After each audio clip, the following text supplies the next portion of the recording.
Para finalizar, a professora Maria Samuel Pereira vai nos contar uma pequena experiência de alunos surdos que estão em integração. A professora é professora do ensino regular do primeiro ciclo da Escola Augusto Lessa e é professora do 4º agrupamento Eugênio de Andrade há 8 anos, tendo já uma experiência considerável de 32 anos de serviço.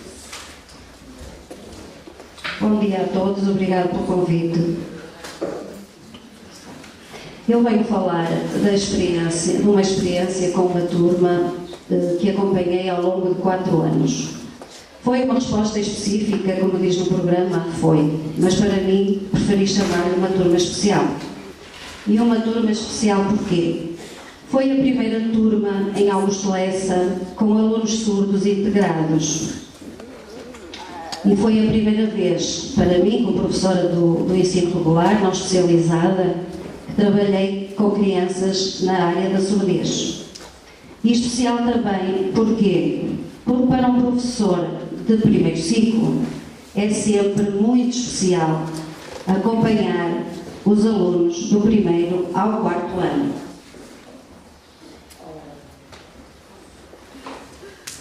Em 2008, vou para fazer um pequeno historial.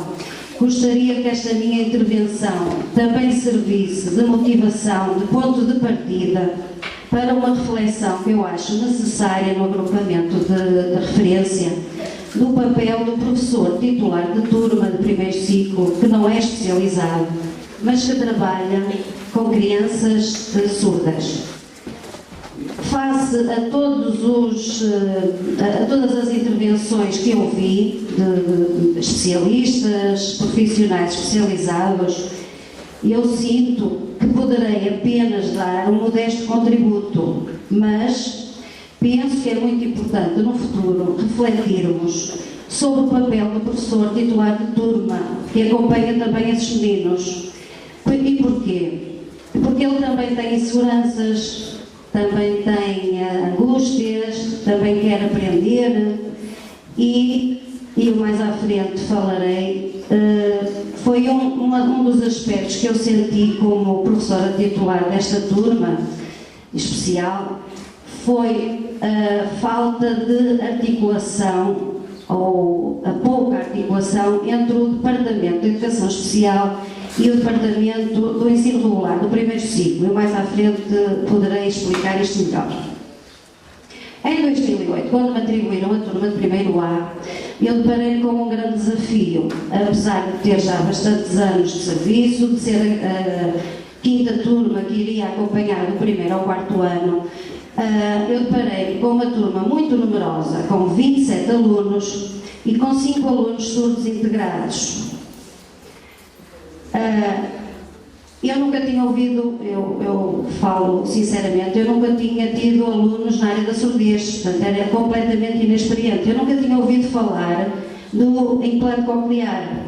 Eu lembro-me quando recebi a turma, fui logo para casa pesquisar o que é um implante coclear, o que é uma prótese auditiva. Portanto, eu não fazia a mínima ideia dessa problemática, eu nunca me tinha cruzado com crianças desta área, porque eu estive muitos anos a trabalhar no Alentejo e lá havia uma unidade de surdos na cidade de Porto Alegre e eu trabalhava numa vila a uns quilómetros de Porto Alegre. E então senti-me assim um bocadinho perdida, um bocadinho ansiosa. Também porque tinha bastante trabalho, que na altura acumulava as funções de coordenadora de estabelecimento de uma escola com 200 e muitos alunos. E tentar, através dessas funções, implementar uma situação nova na escola, que era a existência de turmas de alunos surdos.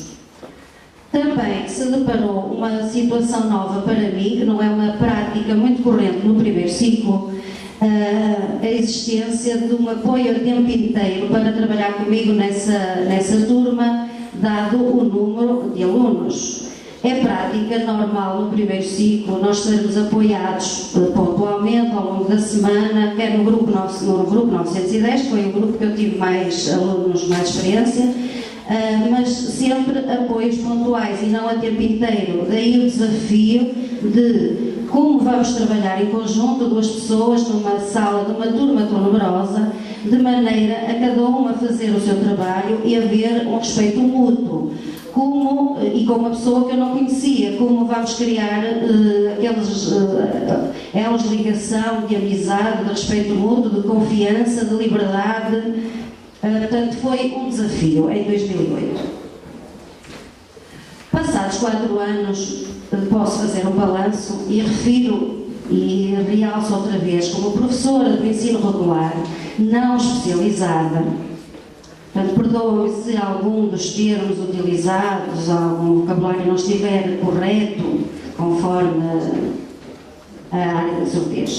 Eu penso que para os alunos ouvintes desta turma, esta experiência foi muito enriquecedora, a vários níveis. Eu pus ali alguns, LGP, língua portuguesa, recursos, comunicação e valores, e depois no slide a seguir vão reparar, para os alunos surdos, referi os mesmos aspectos. E porquê? Porque fiz sempre questão de trabalhar com esta turma de maneira ao grupo de surdos não sentir um grupo à parte, um grupo diferente. O trabalho foi igual, foi adaptado e foi igual para todos os alunos da turma. E então, em relação à LGP, nós tivemos ao longo de 4 anos, os alunos ouvintes tiveram a sorte de iniciar a aprendizagem da língua gestual portuguesa. E eu, sinceramente, fiquei espantada com a facilidade com que os alunos aprendem uma nova língua. E eu tenho bastante dificuldade, deve ser já da idade, porque realmente tenho bastante dificuldade ainda. Para vos contar alguns episódios que aconteceram, eu tive alunos ouvintes que comunicavam com alunos ouvintes em LGP, porque para a professora não ouvir, claro. Tive alunos que copiaram respostas de matemática e passavam informações aos colegas em LGP, principalmente nos desafios matemáticos, em que é muito fácil responder 4 ou 5, dá 4, dá 5. O projeto da LGP ao longo dos 4 anos permitiu-nos participar em muitas atividades a nível de escola e projetos fora da escola, que vocês vão ver em algumas fotografias que eu poderei comentar. Esta é uma delas.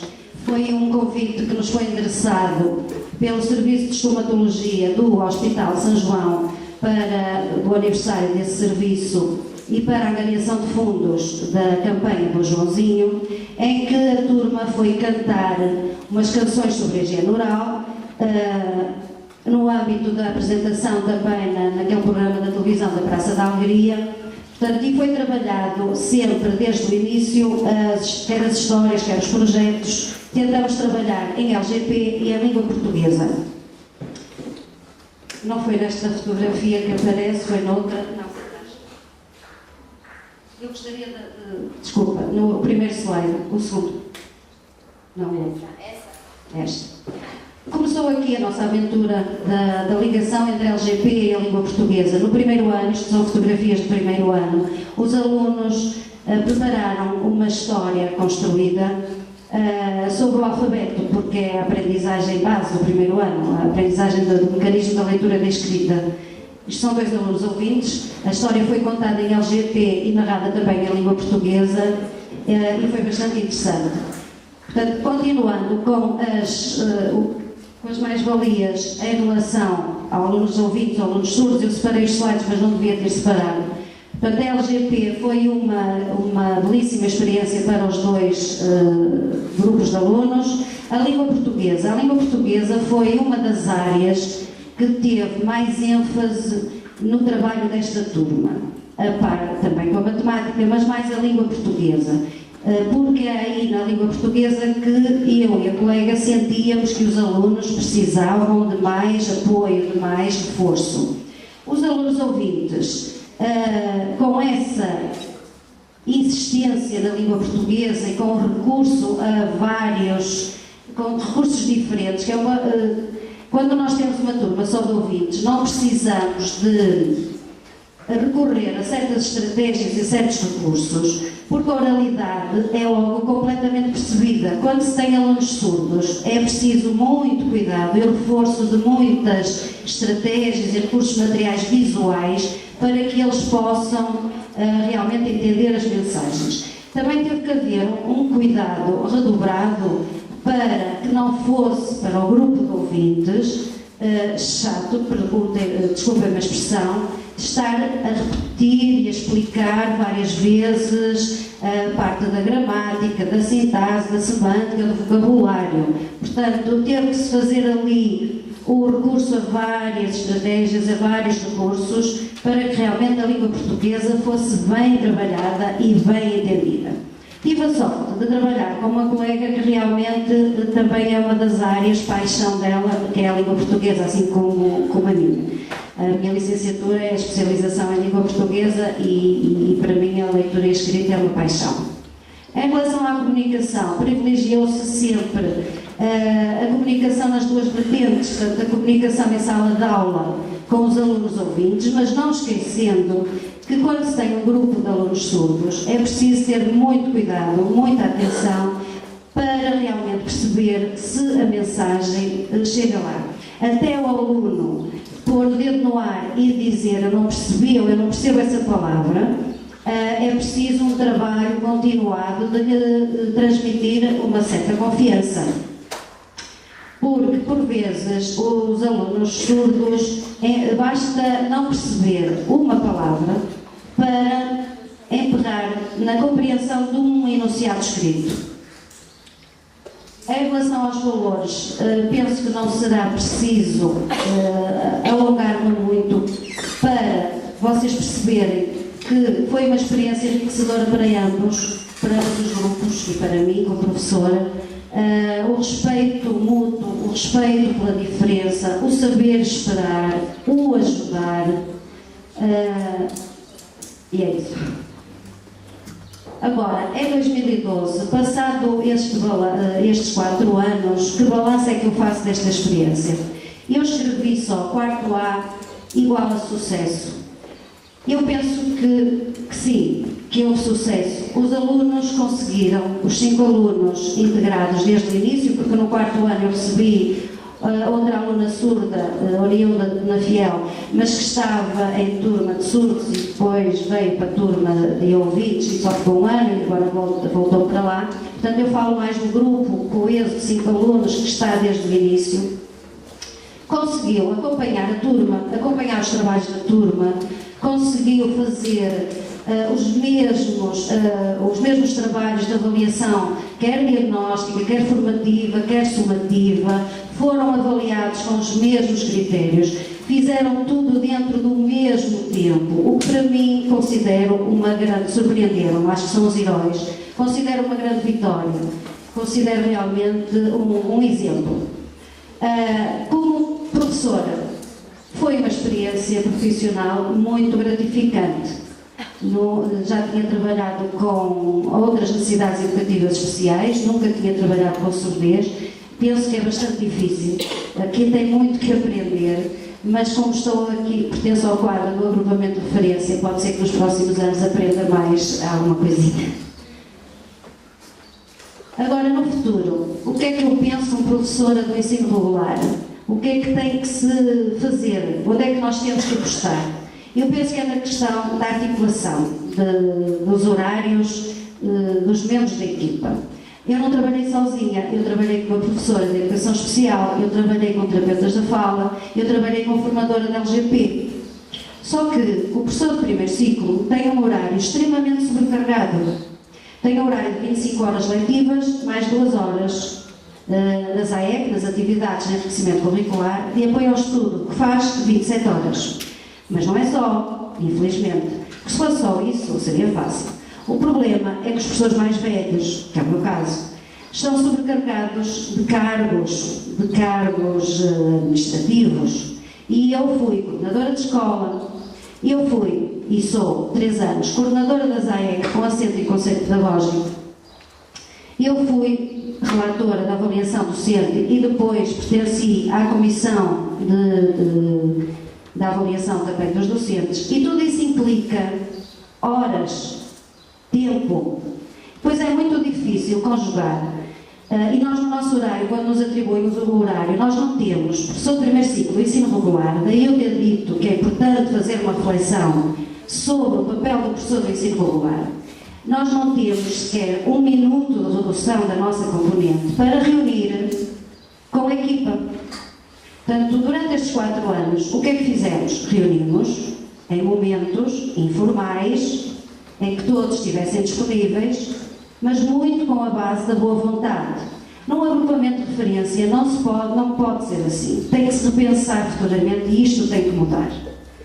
Quando se atribui uma turma com alunos surdos a um professor do ensino regular, num agrupamento de referência, é fundamental que esse professor tenha no seu horário de estabelecimento, eu não falo na componente de trabalho em casa, porque essa eu faço a gestão, é fundamental que haja um momento em que as pessoas se possam juntar para partilhar, para refletir, para planificar, para articular, para avaliar, para eu aprender mais alguma coisa.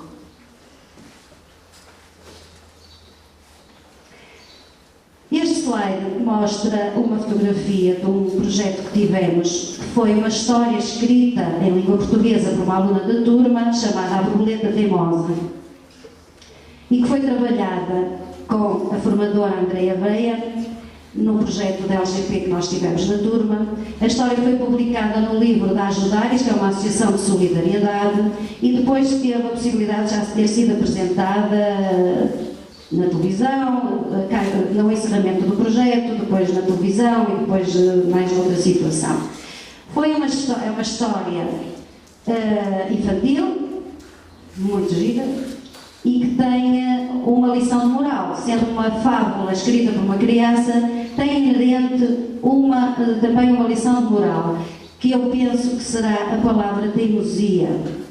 Teimosia não no sentido de defeito, mas no sentido de não desistir. E aqui quero agradecer realmente a teimosia, a minha também, da equipa que trabalhou comigo, da família. Os pais dos meus alunos realmente foram sempre, os alunos surdos, de todos, mas dos alunos surdos, foram realmente muito teimosos e muito colaborantes. Da escola Augusto Leite, e realmente penso que todos juntos descobrimos que teimosa pode significar não desistir. E por fim, queria agradecer, peço desculpa, eu transcrevi 4 versos de um poema lindíssimo que a minha colega Maria José Mata escreveu e que aproveitei para agradecer à equipa que trabalhou comigo, e acho que reflete bem esta caminhada de 4 anos, em que seguimos de mãos dadas, como cresceram as tuas mãos e como cresceram as nossas mãos. E eu penso que os alunos cresceram muito, agora vão entrar noutra nova realidade, o 5º ano. Cresceram muito, penso que foram felizes, penso que aprenderam, mas eu, como professora, também cresci muito. Queria agradecer à Andreia, formadora, à Marta e à Susana, terapeutas, e acima de tudo, à colega que me acompanhou diariamente, que me deu a mão, à Maria José Mata. Muito obrigada e obrigada também pela vossa atenção.